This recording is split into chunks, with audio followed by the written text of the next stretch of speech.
This podcast is brought to you from our friends at TenCate Protective Fabrics, Emergency Networking, MagneGrip, and IFSTA.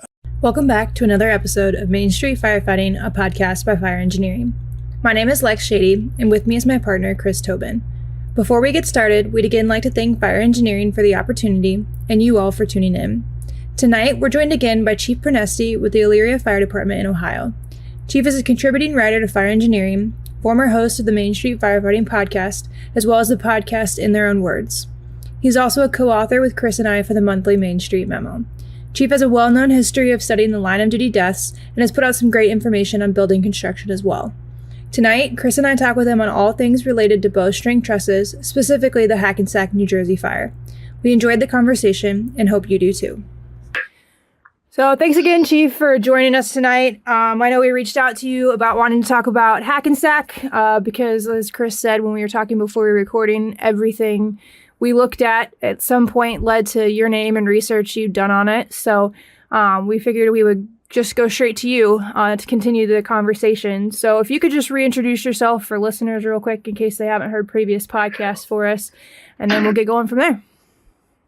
All right. Well, thank you again for having me. I appreciate it. I'm Joe Pronesti. I'm the fire chief in a town called Elyria, Ohio, which is in northern Ohio, halfway between Cleveland and Toledo. I've been on a job. I'm just getting into my 35th year. So I've been on 34 years, and it's been a great career, and looking forward to the conversation. Awesome. So we're going to talk about, as we said, the Hackensack, New Jersey fire. Everybody kind of knows that as the bowstring truss fire. We throughout, I'm sure you've done the same, like teaching classes across the country, you'll get people start asking you about bowstring roofs. What do you think about them? How do you identify them? What are the risks? You know, what are your take on the stories we hear and all that kind of stuff? And our answer has always kind of been that we don't talk about it because there is so much information to it. They are difficult to identify. It's kind of a class all on its own, right? So recently we were asked that question, and it kind of dove us into looking at some of these fires, which then leads us to here. Has that kind of been your same experience? Yeah, and absolutely. And I'm sure we'll get into it, but the Hackensack fire in itself was kind of a linchpin for the start of discussions of line of duty deaths, incident command, accountability, communication, so many things to a generation of firefighters. And in my opinion, it also kind of one way or another led to the development of NIOSH reports, because back in '88 when this happened, there was no NIOSH reports, and they came around, I want to say, about 8 or 9 years later. But it was just that fire that when it occurred, it was so dramatic and so sad. And it hit the fire service, and the rallying cry was to understand building construction, all forms. Mm. And so it's more than just a truss, a bowstring truss. It was understanding building construction and fire's effect on that construction. What I find interesting about what you say about that is, I think maybe that was the reaction like right after. But now when I hear people talk about that fire or bowstring truss in general, it's almost like the opposite. They almost don't understand, not even almost, they don't understand the construction of that. And there's just the general fear of if it's any kind of arched roof, we're not going in it or on it, right? And so that's kind of what we want to talk about today, is why there's so much more to take from that fire and why that's not always necessarily true. So here's my question, Joe, is no one... We'll just focus on Hackensack, which is, you know, one of many that kind of had similar fire conditions and similar outcomes. But the question that I have is, I want to challenge not anything that happened on scene. I would want to challenge the legacy of that fire, and it being, like you said, it's too simplistic of a legacy for such a complex problem. So my question would be, is all things equal in a different truss assembly, whatever truss assembly you want, all things equal, does that same situation happen? And I say yes. What do you think on that? Take the bowstring out of it. I think that you have to look at what kind of bowstring truss. What are the trusses? Are they steel? Because there's several steel bowstring trusses. Correct, and that was Wichita with the Ling Ling fire, in the 60s, in the 68, I think. Mm-hmm. So that was another arched roof steel similar situation. So yeah, now we have a pattern here, right? Now we can link a couple of things together. We have a combustible truss space. We can call it a truss loft or whatever you want to call that, whether it's inaccessible or not. You have storage in that area that's on fire, and then you have about a 30-minute time period of free burning to where the water is not getting on the fire for whatever reason, whether it's delay in dispatch, delay in calling 911, or just delay in access of the water application. So like, once you realize all that, I mean, like my question is like, well, that would happen regardless of any sort of arched roof, right? Yeah, I would say so. And I think, though, the one thing that might be a little different with the bowstring is, the bowstring truss, at least in my area, if you work in an older Midwestern area like my town, before there was the Walmarts or these massive Amazon distribution centers, you had a old Chevy car dealership or a body shop, and you needed a large area to bring these vehicles or whatever you had into an area where you couldn't have any columns. And so this is where the bowstring came in handy, because it was able to span large areas. Well, I think you have to be able to identify what kind of construction of that bow, because we all know, most of your listeners should understand, or not to beat a dead horse here, is that, once the arches, one's in compression, the other's in tension. Mm-hmm. That's why they call it a bow. Right. And if you lose the element of its tension, it's gonna fail, and it's gonna bring down that roof.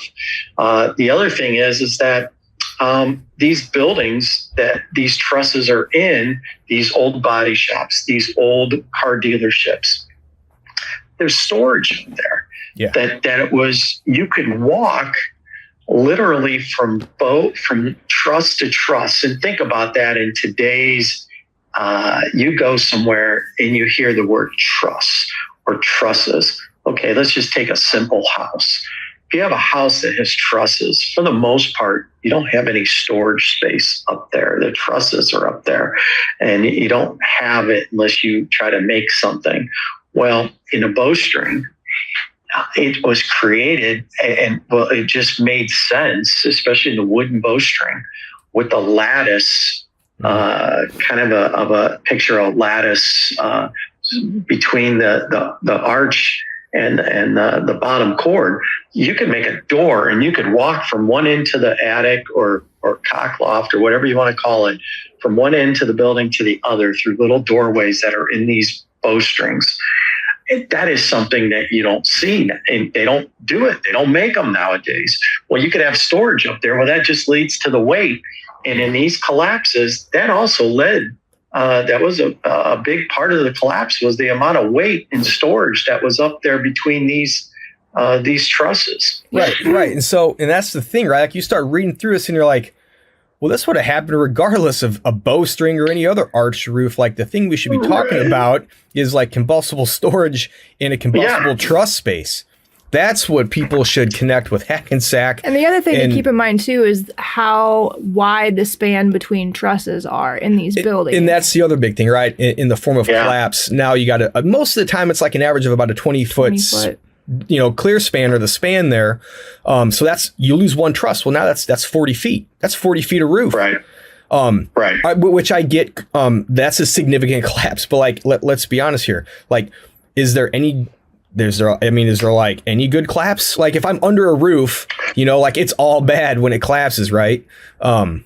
Once again, like, that goes back to like, how about I just, like, truss roofs on fire, in the truss void is just bad. Like regardless if it's a 40-foot collapse or a 10-foot collapse, Correct. like, how about we just not be under that? Seconds count when responding to an emergency. Minutes save count when documenting your day. Emergency Networking makes records management easier and faster with its fire and EMS solution. User-friendly, complete online and offline functionality, highly customizable, all at an affordable price. For more information, please visit emergencynetworking.com.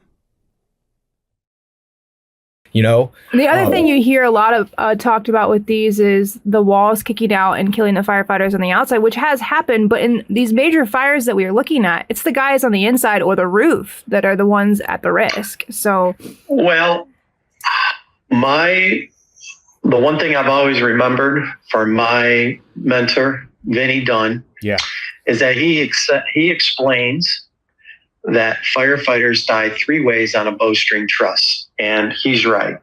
And he describes 3 fires, one of which is Hackensack. But he says that firefighters can die under the truss, which basically happened in Hackensack, on top of the bowstring truss, which happened in New York City in '78 at the Walbums fire. And then outside, inside a collapse zone, which happened in Cliffside Park, New Jersey, where the members were it was a bowling alley. And behind the bowling alley was a narrow alley that you would find on Main Street. And the crews had stretched lines into this alley, as you would at any other good working fire. But what happened was when it collapsed, it pushed the exterior wall out on top of these firefighters. And it would have been like the C Charlie side wall, because some bowstrings will have like a support that will run perpendicular and on an angle, I guess, from the last bow to the outer wall, if that makes sense. And when that bow collapses, it pushes out that wall. Sure. Yeah, it's not just like an arch, like I guess what you would consider like almost like a gable wall. But I know what you're talking about, where it tapers out at like a perpendicular angle. it's like an extra bracing Yeah. at the end. Correct. Yes. So yeah, that makes And sense that's of what why it happened kicked there. out. Yeah, it kicked out that seawall. Not people would think it would be a BD, but it's not. In that case, it was a Charlie side. So Correct. I think the big thing is that we should probably really touch on it. If I'm a younger firefighter listening to this or trying to understand building construction and how it affects firefighting, it's being able to identify what you have before the fire and try to understand that construction, and to be able to look at it, maybe take some pictures with your phone, and then go back and do some research on it and truly see, because these are very common on the West Coast also. they're everywhere. And you'll see it.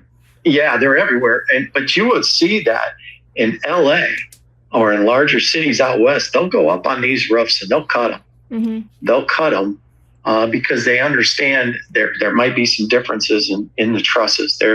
You could have some very thick, almost like a heavy timber type of truss. You just have to understand that there are many different types of bowstring truss assemblies. And that's the thing too, is that the hazards change depending on the situation in the fire, right? So like we'll take Walbums, we'll just start from earliest to latest. So like you take Walbums, that was more of a double concealed space. They had a rain roof, a roof over element on top that was concealing fire. They had drop ceilings and tin ceiling below it that was concealing fire.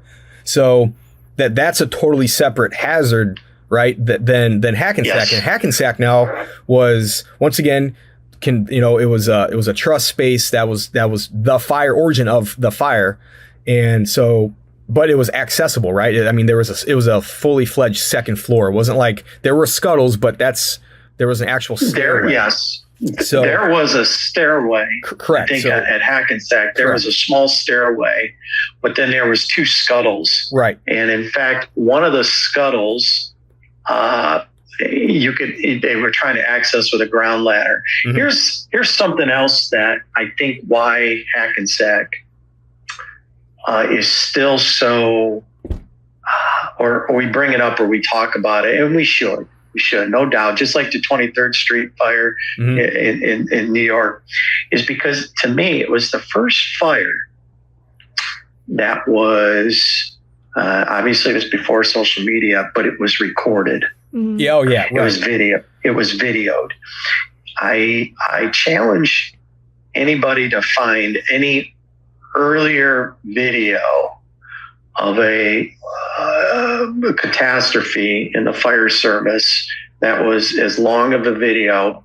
And again, there used to be these things called American Heat that you would buy these or rent these tapes. They would send them to you. That's how you learned. I know people are probably thinking, what the hell is he talking about? But it was the first fatal line of duty death event that was captured, in my opinion, that was captured and disseminated across the country to firefighters and firehouses everywhere.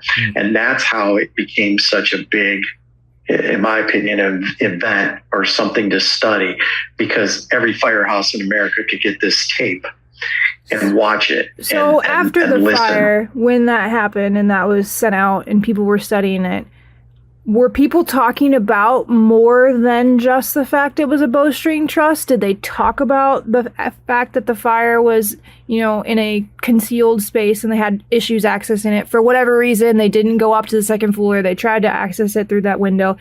IFSTA is dedicated to updating firefighting techniques and safety through the creation of our manuals, apps, curriculum, Resource One, and more. Our high-quality, technically accurate, and affordable training and education materials have made us a worldwide leader of the fire service. Visit us at IFSTA.org for more information.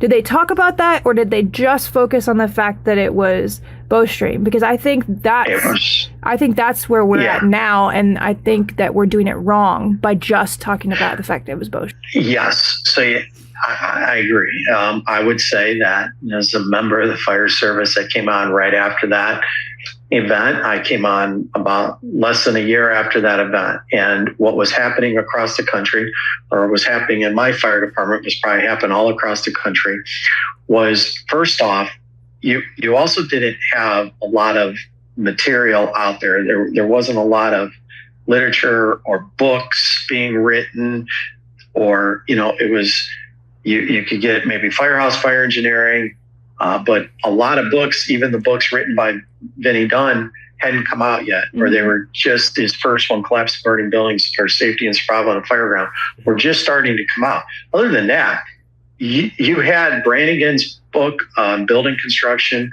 but that was very dry, and firefighters just didn't get into it. They didn't think about it like we do now. And so when that event occurred, it was a big dash by progressive fire chiefs back then to say, we need to get people in and have them teach building construction. And that's what happened. And a lot of it was based on, bowstring trusses are bad. Sure. And then it transferred into, trusses are bad. And so I think that was the how it all started. But yeah, you're right, Lex. It was, okay, we got to get a class on building construction.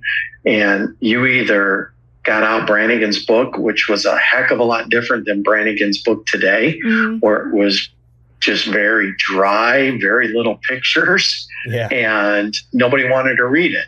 And it was before PowerPoint.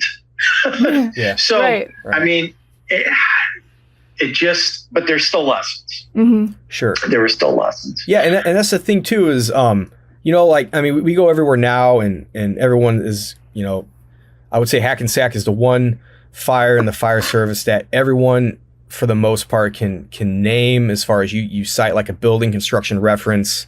If you say, name the fire, name the fire that we learned, about bowstrings, and they can say Hackensack or something like that, which is crazy, right? Like this fire went so far, and there's so many other fires that have never made it that far. Like you just mentioned the 23rd Street fire, or just like the civilian, like Coconut Grove, right? Like if I say that, you should be able to say like interior furnishings. If I say the Iroquois Theater, you should be able to say Panic Hardware. But how many people have no idea what those fires are? Our Lady of Angels, transom windows, that kind of stuff. But like if you say Hackensack, the whole room will know exactly what you're talking about, which I think is crazy that they're not talking about necessarily the wrong thing, but like we're definitely not talking about it in the right context. Like the last thing we want people to do is pull up and see an arched roof and say, I can't go in there. Well, actually, yeah, you can, depending on what's burning, like there's nothing inherently wrong with an arched roof, anything, whether it's a bowstring,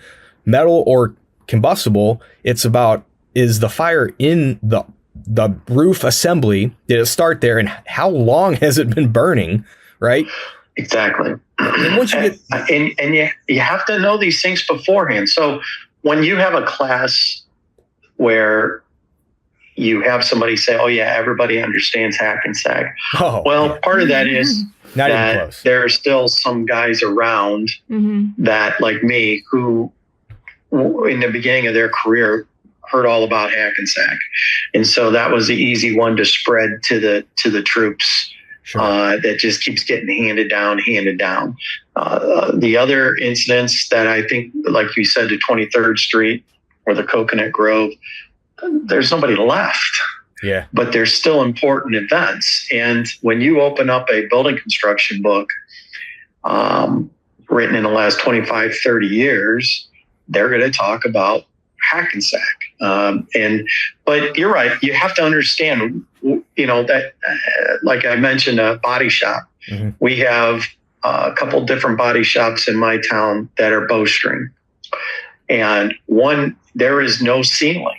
It's just wide open. Mm-hmm. They do all the work, and you look up, and it used to be a car dealership, and now it's a body shop.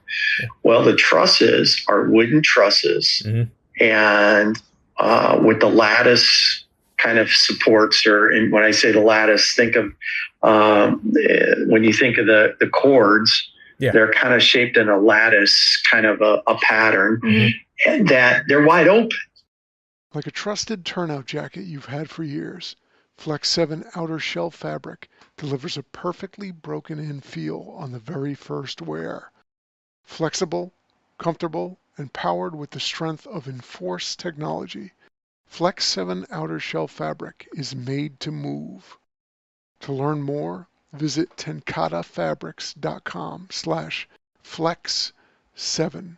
Flex 7, powered by enforced technology. Only from TenCate Protective Fabrics. Well, if you have a car fire in this body shop at 3 a.m, I would expect my bosses to understand that those trusses are exposed because there's no barrier. Sure. Well, then there's other body shops or car dealerships in my town that they have a lath and plaster ceiling that, as long as there's no holes in it or the fire hasn't progressed, and it's all about size up. Then you stretch the line and use the reach of the stream and knock it down. But I don't want to be too simplistic, because there's a lot of things that go into it. You don't want to go too deep into the building without water, or you can get caught behind. That's the thing too, is like you just kind of mentioned two examples of situations where I would feel completely comfortable, and as everyone should be, with just doing the topside ventilation and interior attack, right? Even depends on how progressive car fire is, right? So yeah, like even if it was just an open ceiling, them trusses are probably 20 feet in the air. I mean, it's a car fire, like it's going to be really smoky.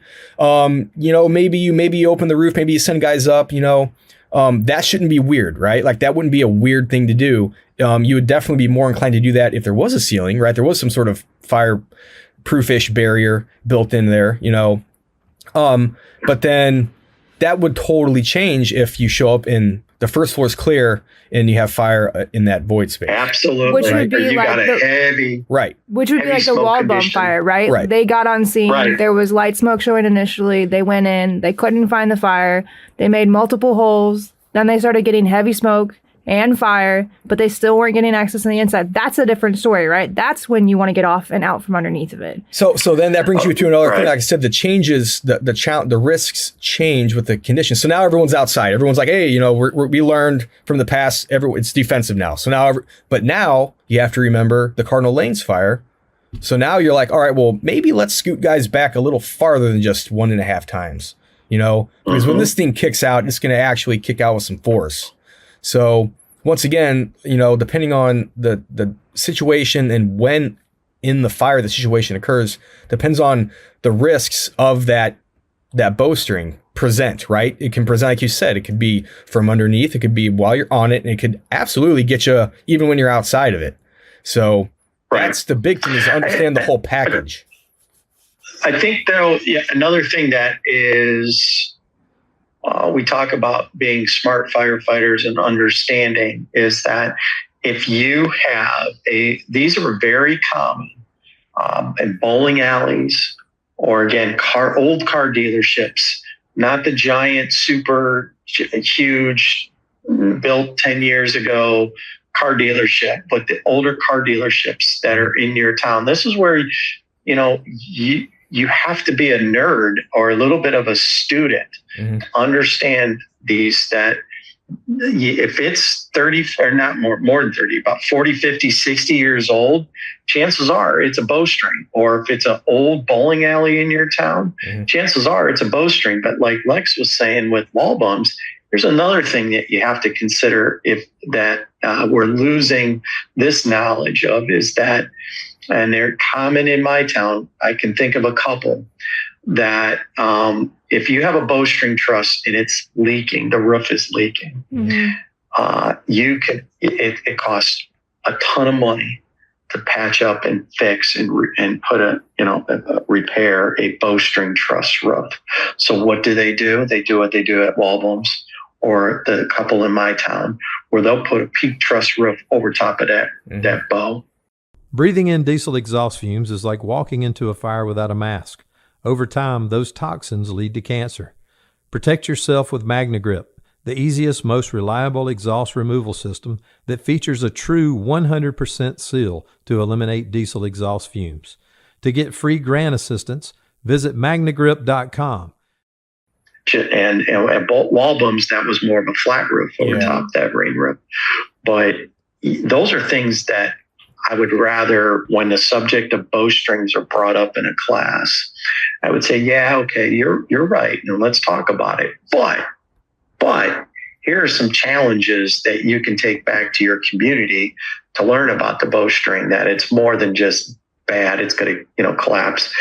Look at the overall big picture of what these bring to your town. Mm-hmm. Yeah, I mean, so like now that I've gone down the the rabbit hole as far as I could take it. Like I would say, when someone asks me about what I think about bowstrings, I would just say treat them like any other truss roof. But understand, when they collapse, it's going to be a much larger area of collapse, which, once again, it doesn't matter. And right, I mean, if you're under it, you're under it. Yeah. Let's just not be under it, right? So let's back that statement back and just say, treat it like any other truss roof. How about that? If there's storage up there, it's going to do what it does on any truss roof. If you don't put water on it fast enough and it's been burning for 30 minutes, it's going to do what any other truss roof does. But then I would say the one caveat that would make an arched roof assembly more, I would say a caveat to that would be, when it does kick the walls out, I would say just the way the system is built, it's going to kick those walls out with a little more force. That's what I would say. That's what that brings to the table that you're not going to have in another type of truss roof. I think the other thing to keep in mind with these is, obviously the ability to read smoke is important on every fire, right? Yes. But on these ones especially. Yes. And remember too that these are large buildings, so what may appear to be like a small fire in a large building could be a large fire. So understanding what you're looking at when you're looking at it. Absolutely. And your tick, if you go into one of these old car dealerships or bowling alley or whatever at 3 a.m, you may be able to be standing and they're like, well, it's not too bad, and have a decent smoke condition above you. You better understand that you could have a lot of fire above you, and you could have a lot above you. And if you're standing, that doesn't mean anything, right? Because there's so much space up there. Yeah, I mean, I think the biggest.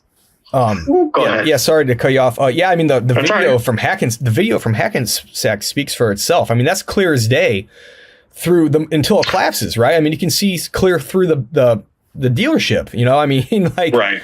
And then if you look at the Walthams fire, they had, I think there were 7 trusses in that Walthams fire, and they had the even ones drywalled or partitioned. Yes. So they had they had a concealed space even furthermore cut up inside. So I mean, you're never gonna, even with a thermal imager camera, you're never gonna see that. You're never even gonna know it's there. And these are old, right? So it's obviously plaster and lath there, the wire mesh. Some of the plaster in these is super thick. Yeah, it was 4 inches thick, I believe. Yeah, 4+ inches thick. So yeah, you're definitely not going to see through that, and you're also not going to have an easy time trying to pull it either. So knowing it's going to be impossible. Well, especially with the ceiling height. I mean, it's not happening. Yes, and I think that's what I guess the takeaway from bowstring roofs assemblies need to be is fire in that area. All right, it's not happening. Like that's what there's not going to be anyone up there, right? It's as long as there's not like Hackensack where there's like a stairway. If it's a concealed space, the fire is up there. It's all right. Like this is defensive. It's defensive. Like it's not negotiable, right? And that's where I think the discussion needs to be more than just we don't go in bowstrings. Like that's not where it should be. I think you need to know ahead of time. I mean, we already always say this, but these are buildings. They're not residential. There's no reason you can't, for the most part, they're not residential. There's no reason you can't get in them. And to know ahead of time whether or not you have access to that space. If you know that answer before you even get there, then half of the questions are solved for you. Absolutely. Here's a tip to every younger firefighter listening to this. If you have a bowling alley or older car dealership or older body shops, when I say older, ask how they've been around for a long time. You know, if they advertise and say, hey, in my town, Murphy Brothers Auto Body since 1920 something. Okay, well, this building's it was built with a bowstring. And it was because that was how they would build a large span. Well, right there, you should put those things together. Sure. And if that is what makes a smart firefighter. Plus, when you were talking about the roofs, you got to get a roof report. You got to get somebody airborne in a bucket or on an aerial. Even if you're a little apprehensive as a command officer to say, okay, well, I don't want to put anybody up there. Okay, well, you better get some eyes up there. Whether it's through an aerial or, like I said, a ladder, say, what do I got up there? What kind of conditions? Well, you got heavy black smoke pumping out of every vent. Yeah. And you look inside this building and it's like clear, like Lex was saying, you got a problem. You got a major problem going on, but you got to get some sort of roof report. Somehow, some way, you got to get eyes on the roof. I think too, you know, for, like you said, younger people listening, find the report on the Hackensack fire. It's not difficult to find the actual report. It's honestly a little easier to read than an IOS report. It's pretty short, and the takeaways they have and kind of explaining the fire, and pair it with watching the video real fast if you really want to understand. There was a lot more to this just than, you know, like we said, that it was a bowstring. And the takeaways they have were really interesting. Just in some of their points, they talked about building construction. They referenced different textbooks and which ones tactics that the fire department used. I think it's a really good read, and it kind of gives you a better picture of that fire. Yeah, I mean, and that's the thing is, like, this whole discussion, I have no qualms about the tactics necessarily, because that's what was the norm for that time. That was what the norm was at the department. And they absolutely had a window of opportunity that it cites in the report they just failed to seize on. I mean, the topside vent was literally perfect for about a minute. It absolutely improved conditions for about a minute and a half, while that hand line was apparently going up the interior or the stairs to the second floor. Until that access was blocked or denied for whatever reason, that would have been a win. I think, in my opinion, they would have put that fire out. Well, and I think they had that same mentality, but the thing that gets lost in the Hackensack is that we kind of touched on it a little bit earlier, is that If a firefighter were to ask me about it in class, we would certainly talk about the bowstring, but it's a good fire that you can take a different approach to and say, okay, there were some other things. There was communication. Oh, big time issues. Sure. Radio issues. This was before Mayday became commonplace, but there was a huge problem with radios and older equipment, and then accountability. And you just had even this one thing that we would laugh about now, but back then there was and it was in my department also, that there was a big moving away of 2.5 inch lines to where you just had 1.5 inch, 3/4 lines, and fire chiefs were going towards just large diameter hose, and they were taking 2.5s off of rigs or using 3 inch for just supply. Well, in that video and in the report, they basically take a supply line, a 3 inch supply line, put a nozzle on it, and are trying to mule this thing around to knock down fire. Right. There's a lot of things like that you can talk about that to try to not take the emphasis off of trusses, and trusses are bad. Right. It's all the other things that it taught the fire service. And it also, we talk about pre-planning. It led to the first law, what's called a truss markings or truss signage law in the United States, that every building in New Jersey with some sort of truss roof or truss floor, any kind of truss in that, was marked on the outside. So when you arrive, you see a placard, just like you would an NFPA 704 placard. You see a placard that says that there's trusses in that building, and it's all from Hackensack. So I think that's also why Hackensack is still brought up to this day. See, now the only thing I like to challenge on that is that gives the message that trusses inherently are dangerous, and that they're just not. Like them sitting up there doing what they're supposed to do. That, okay, it's a truss, great. Like, obviously it's not a flat roof. What the hell else? What else would it be? You know what I mean? Like, let's be real here. I don't need to know. I don't need that to tell me. Right. Once again, though, if the fire is up there, that's bad regardless of what's holding the roof up, whether it's a rafter or not. So, well, yeah, and I think though, it also, you're right. I think it also teaches that firefighters need to have less than a simplistic approach, that you can't just say trusses are bad. Yeah, I agree. Correct. That they serve a purpose in architecture and construction, but if they have heavy fire impinging on them and there's no protective barrier, you've got problems. Yeah, 100%. That's what you have to know. Right. And that's where I think that's the misconception. That's where there's a big disconnect. And it's unfair for the guys from Hackensack that are still alive today, right? Like, I feel it's disingenuous to just boil it down to bowstring. Like, what does that even mean when you say that? Like, you have to add the rest of the context to that. Like, yeah, let's talk about truss assemblies under fire conditions for 30 minutes. Let's make that the message here. So right. Or failing to recognize that what fire will do to a truss that's unprotected. And to maybe, like we talked, focus on the size of the conditions on arrival. The other thing with Hackensack, that when you read it, it's always after the fact. In most line of duty death reports or close calls, you're like, okay, hindsight. But they had one of these exhaust tubes that you almost kind of like what we have in a firehouse, that they would hook up the cars that they were working on. And they said that the top of the tube was burned, and it burned the tube off. And then also a civilian driving a couple miles away or a mile away, whatever, saw smoke coming out of the roof before the guys in the dealership saw it.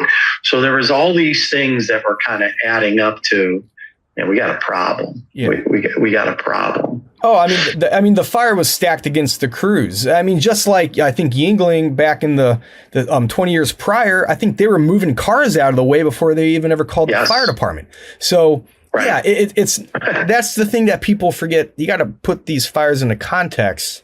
And then so once you have that huge delay, and then now you show up with an understaffed fire department in a stressed economic time. The 80s was not a great time for any fire department. I think St. Louis laid off like every single one of its ladder companies then. So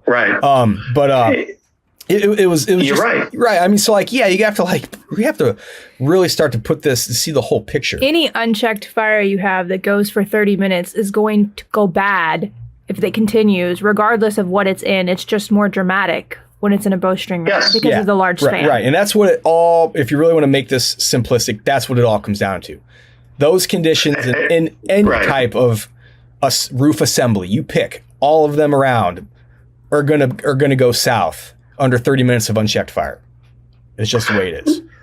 And the one other thing that I worry about with some of these lessons that the farther we get away from them, that when they happen, that you lose some of these things, and you're right. You just focus on that one little thing, because there's certain things that happened at that fire. Like you said, that's what they did. Yeah. Right. In my Father's Day and at this fire, it's the chiefs were, as much as I would love to climb a ladder in command of a fire and go check something out on a roof, or follow the hose line inside as the boss command. You don't do that anymore. and I'm sure, it worked for hundreds of years, but you just don't do it anymore. Sure. But at that fire, the battalion chief, that's what they did. And you see him. You know what? Ladder, and that's around, and that's the thing too. Is like, I don't think people like the fire chief. That people forget to tell the fact that those individuals were told to pull out numerous times. They were on the way out when it collapsed, and that he did not get it right. A runner was sent in to actually go retrieve the crews because they were getting walked on the radio. So I mean. The IC did what? I mean, what else would you, other than him going in there and grabbing the, I don't know what else to expect from that individual. Like, what else do you want? Good point. Good point. And it's still to this day. So here's another lesson. To this day, when you listen to line of duty deaths on radio, traffic, or close calls, or just any kind of where you had any kind of event. To this day, we still have undisciplined radio chatter. And at Hackensack, 35 years ago, the battalion chief, his name was Sandy Williams, is on the radio telling all companies out. But they didn't all hear him. Right. And that's, to this day, you could have that. Yeah. You could have that. And you do have that. The report, before NIOSH talks about communication being one of the biggest issues, and that's still something we see in almost every report, that communication is one of the biggest issues. Yeah, I just think that like people think Hackensack and that the crews were ignorant, they didn't fail to recognize. I'm like, no, that's all false. Like that the chief absolutely recognized this wasn't good. They need to come out. Yes. And that is so. I mean, you can't put this fire in that category. They were literally on their way out. They were told to come out numerous times. So, that you can't tell the Hackensack story without laying that out there first, right? So correct. And you have to know your buildings. We say it every single time, but it's so difficult. I will tell you this as a fire chief, to this day, one of the most frustrating things is trying. When I was on shift, it was easier to just round the guys up, go take them to a building, take pictures, do whatever. But as a chief now, I sometimes get stuck to my desk, and it drives me crazy that I'm like, I wonder if they're going to go look at this building, or I want them to go look at this building, or I got to tell them about this building before I retire, or something like that. it still has to happen. You got to get people out, but you have to have that energy to say, you know what, we're going to go look at this building today. And we're talking bowstring. So if you got a bowling alley, go look at it. If you got an older car dealership, go look at it. Yeah, gymnasiums. I mean, super common in the Midwest. I mean, they're in a lot of. I have yet to see a small town in the Midwest that doesn't have one or at least one, or maybe had one and it burned down. But yes, but you bring up a good point though, that the longer away we get from this fire, the story gets diluted, right? And I think it's important to have podcasts like this, your podcast you've done before with the individuals that were there. And quite honestly, there needs to be a full-fledged article written, revisiting Hackensack. There needs to be I think an FDIC class would be great, to keep everyone focused on the right things. So we don't just get lost. Yes. At our last, so I'm going to give a plug to our monthly fire engineering memo. Mm-hmm. The last month's memo, I talked about the 23rd Street fire and a legacy tactic that, so the fire happened in 1966, and you will have a firefighter say, well, again, what the hell it was 1966. What am I going to learn from something that far? My parents weren't even born then, or whatever they could say. Well, the legacy tactic of keeping a firefighter at the top of the stairs still holds true today. And that is just the one takeaway that I got from that. Besides, obviously, you got renovations that still occur and all those things that you have on your main streets, the terrazzo floors, and again, another podcast. But those are things that you can take away. And there's things at Hackensack that you can take away. Getting out, looking at it, making sure your communications are heard, totally understanding fire's effect on a truss, and not just kind of painting a broad picture. I tell you what, Joe, it was eerie. So I was in like my second or third day of like really getting into the Hackensack stuff. And so he gets this fire that comes out in a laundromat with concrete floors. It's been concreted over, and it's in a type 3 older building, and it's a bowstring truss, and the fire is up in the attic. I swear to God. Yeah. And I was like, wow, is this happening right now? It's crazy. It was just an attic, or it was a dryer vent that got up and spread in the attic. But I'm like, wow, this is crazy, right? Like, I'm reading about these fires, and like, here's this fire, and very, very interesting. So yeah, I mean, like it could happen to anyone anytime, and it was a little mix of like the 23rd Street, and like, it was a mix of both, so exactly. Yeah. And that's how you become a good firefighter. Here's the other thing too, is that these bowstrings, these older buildings, they fall apart and they decay. And what you won't find on Main Street too often is a truss, but you will find bowstrings on your main street.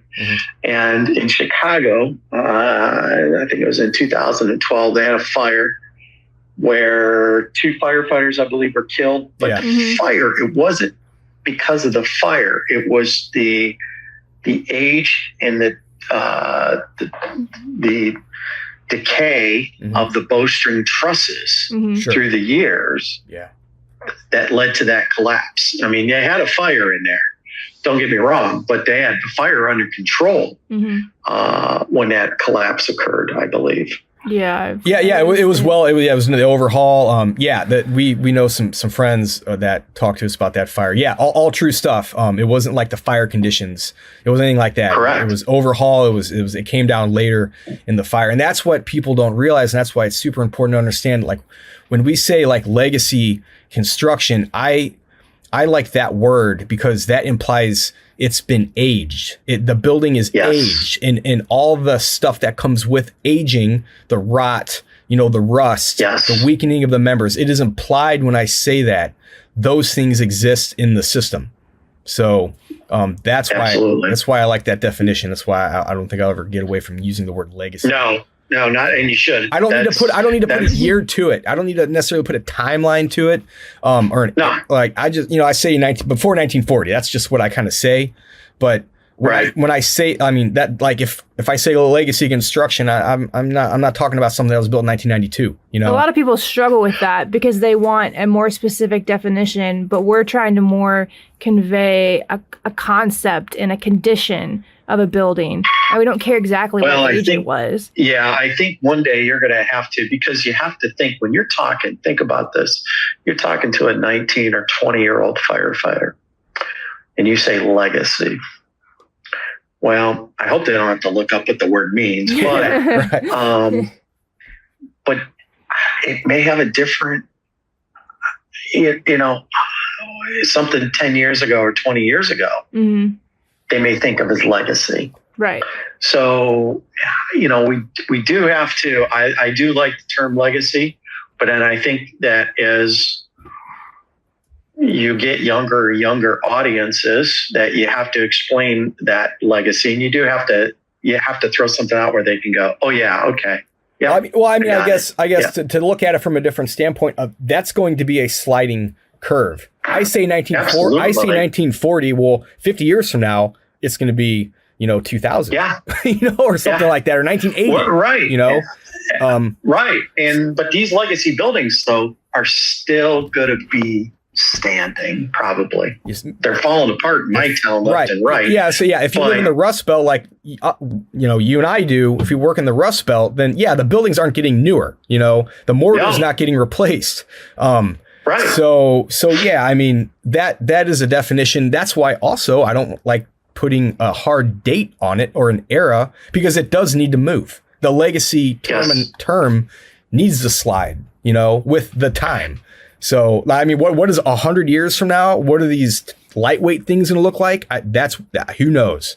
Right. They're not going to be standing after 80 years. They're just not. Probably not. So, not. And unfortunately, I think a lot of us already know this subconsciously, but we are going to see a massive amount of collapse, injuries, and fatalities. It's going to hit the fire service hard. They're all just going to fail, like the big building booms of the early 2000s. They're going to age out, and I think you're going to see that across the country. Unfortunately, because I mean that's just how. Well, it also might be cheaper to bulldoze the AutoZone that was built in 2005, and 30, 40 years from now, you want to put something on its property, it's vacated or whatever. It's going to probably be cheaper to tear it down because of the cheap materials that are built than an AutoZone that was put into a legacy building built in 1902. Yeah. I mean, you good point. And maybe they do that. Maybe they avert that happening, right? Like they can just get rid of them. They can just swipe them and start over. Hopefully that's the case, right? Because the 150-year-old brick building, I don't think is going to. That's not going to be a thing in the next century, right? Like that. I don't know what happens with these lightweight stuff. That's and these legacy buildings are still burning down. Oh yeah, they're still attached. You're losing blocks after blocks, and you never, I know we kind of gotten away from the bowstring, but you never hear Rite Aid fired Sadden's the downtown or whatever. It's the Main Street fire goes on for days and days in the newspaper of it being so sad and challenging for the community and all this and that. When you burn a building down that's 10, 15 years old, it's sad to the owners and hopefully nobody gets hurt. But you bulldoze the thing and you lose a Main Street. Oh yeah, it cripples your history of your city. Yeah, and I mean, so you're starting to like kind of hit on like what's starting to become more of a prevailing topic now is kind of like these composite, newer, rehabbed main streets, right? To where like we'll say there's 10 buildings on this small town, and maybe like 4 or 5 of them are like been completely gutted and rebuilt. Right. So now you have like this weird conglomerate of like old and new, right? That still appears old. It all still has the same optic, but the building instruction is from 2 separate centuries. So, and that's only going to progress, right? Yeah. So, I mean, and that's something that really needs to be talked about it is starting to be more talked about. But yeah, like that's something that's happening, right? That's kind of I think that's the future of main streets in general. I do too. I think that is the future. And the key is obviously knowing your buildings in your district. There's just no excuse not to. There really isn't. No. Well, Chief, again, I really appreciate your time coming on for this today. I think this was a good kind of recap on some of the old fires. When we throw this podcast up for listeners, the Chief has graciously I'm going to share some of his information. So if you want some more research or some more resources out to kind of study some of these fires that we referenced today a little bit more, maybe you haven't heard about them. In your fire academy, you're kind of newer, or you just don't want to refresh, kind of get your own take on them. He shared that with us. So if you go to the fire engineering website where the blog or the podcast will be posted, we'll share that information with you there. So again, Chief, we really appreciate that for all the listeners out there. Just kind of wrapping it up, any last kind of thoughts on the conversation? I think we all hit it pretty well. Basically, these are something to keep an eye on, but not necessarily something to completely avoid. Understanding how the fire is affecting them, reading the smoke on the scene, and kind of taking all those cues in when you get there. Absolutely. Take a deep dive, spend a half hour to an hour really researching some of these older events, or I should say older, these line of duty deaths, because you still need to honor the brothers that passed in these by paying it forward and not to let their loss be in vain. So keep it going. Absolutely. And thanks for having me. You guys are kicking butt out there. Keep it up. I'm proud of you both. Oh, thanks for all your research on the subject here. Appreciate it. No problem. Thank you. Thanks again for tuning in to another episode of Main Street Firefighting, a podcast by Fire Engineering. We hope it was worth your time. As always, if you have questions or a topic you'd like to discuss, please reach out. Until then, stay safe and have a good night. Seconds count when responding to an emergency. Minutes saved count when documenting your day. Emergency networking makes records management easier and faster with its fire and EMS solution. User-friendly, complete online and offline functionality, highly customizable, all at an affordable price. For more information, please visit emergencynetworking.com.